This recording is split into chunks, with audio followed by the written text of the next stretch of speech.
Sharks shake up the meta here with some very interesting tournament results.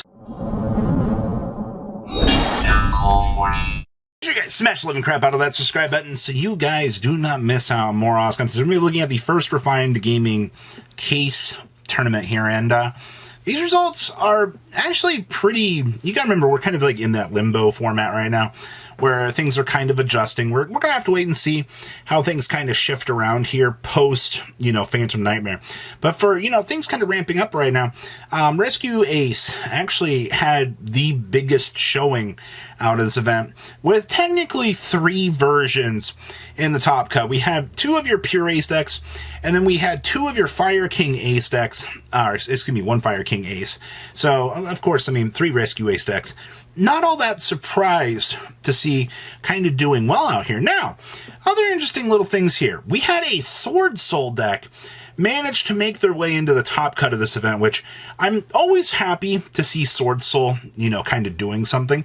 It's just we need to be a little bit more patient with the deck. It's a lot more fair than a lot of the other stuff that we've seen. We also had Unchained out here doing well. Now, for more of a case tournament level of event here, I'm actually very happy to see that Unchained was tearing up the meta here. Actually, any sort of Unchained variant that we can see kind of coming out of the woodwork here, doing its thing, I think that's good. Now, we also had a Chimera Horus deck. You don't need to play those runic cards, a lot of the ways that the builds were tending to go. I actually am very happy to see, some of the innovation and shiftability towards the idea of that, something that the OCG was doing that was very strong. And, of course, we had an Orcust runic deck out here as well. That's kind of the more natural go-to approach to this. And our dear friend Enrated actually ended up topping this case tournament with Sharks, of all things. We now have the spell card legal, and it's an entirely new ballgame. Let's pass on over to those decks. Make sure you guys, of course, enjoy these decks as per usual. So, starting things off here, yeah, this is your, oh, hey, look, it's the Fire King good stuff. This is where, obviously, having the Kirans for the defensive plays with, the pop has kind of turned into a very nice approach to this.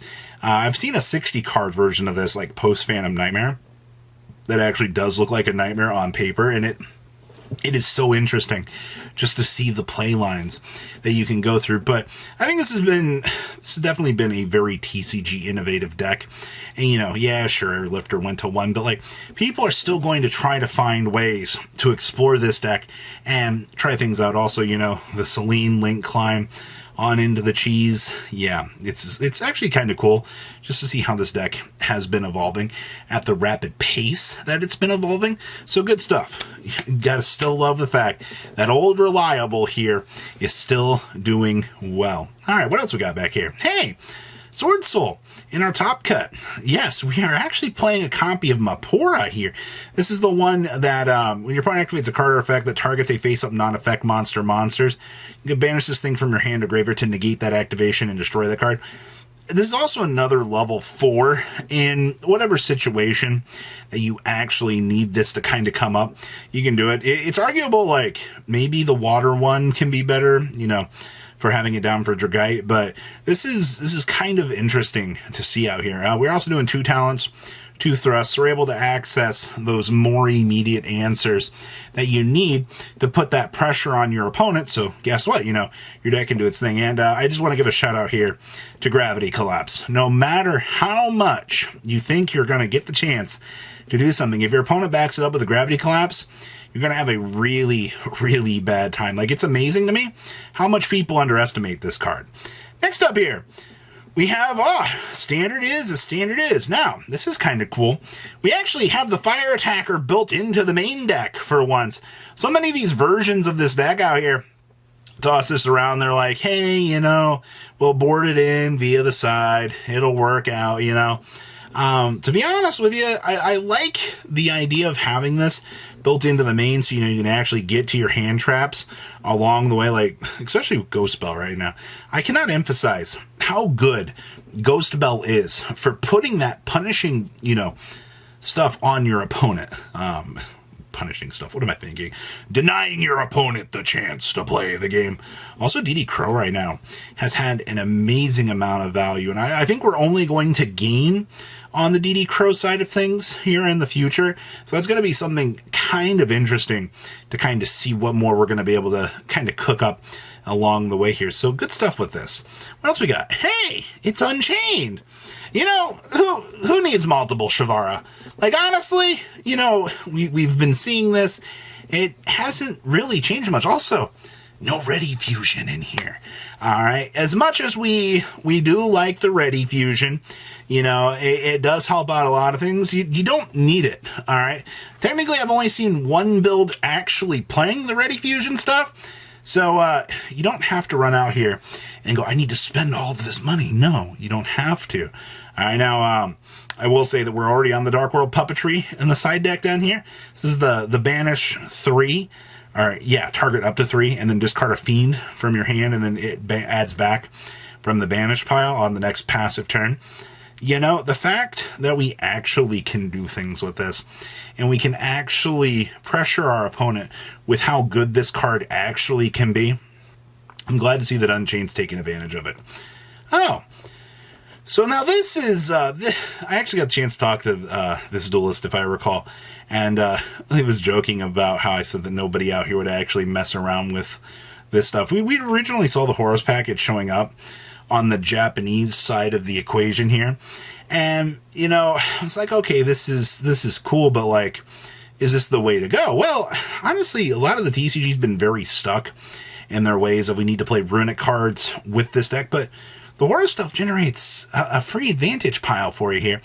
And then there's this really good card right now. You have to remember, fire is everywhere right now in a majority of these events. So if you can drop a Barrier Statue of the Abyss on your opponent, they're going to have to make some really garbage plays in order to kind of clean this thing up or lose a battle phase along the way. And that's something really important for you to consider out here, is as long as you can stick this thing on the field, you're good. What else we got back here? Oh, more fire. You know, we've already ramped things up. We got one bonfire in here. Just one. All right. That's fine. It's not a big deal.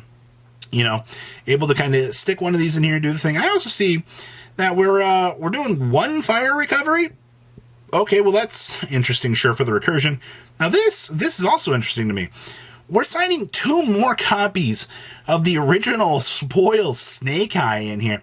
I'm actually pretty sure that this is, they just, in case they need to get advantage going, or depending on the matchup, if your opponent negates one of these, then, you know, you have another one for the later half, so you can still kind of go through on combo, especially in, like, the limbo part of the format here. This is actually pretty strong to consider out here. So good stuff. Actually testing this out. I actually wonder. I highly doubt it's going to stick around, but okay, interesting results. Hi, Sharks. How are you? Now, once again, we have another classic edition of, oops, my Barrier Statue is on the field. What you gonna do? And playing 3 of those things. Also, let's be honest here. You know, the Stealth Krakens, we all know how good these little guys can be. And now we also have the Armored Xyz in here with the full armored. So now we have ramped up our value on this stupid thing even more. All right, because remember, this thing can detach up to 2 materials to add Armored Xyz cards with different names from your deck to your hand.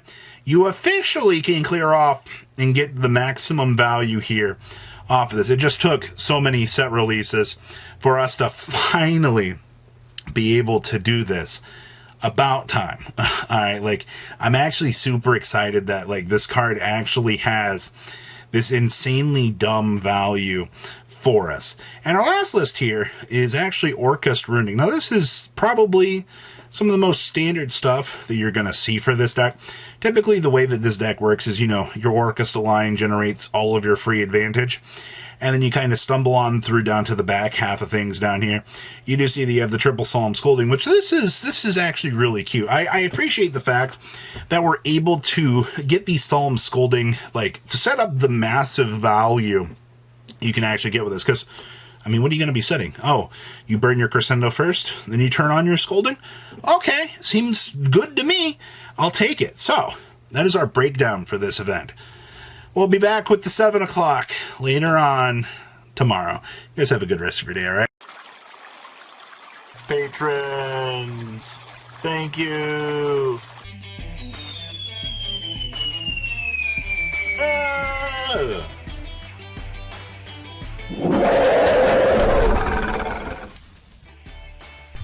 Thank you so much for watching. Check out these other videos.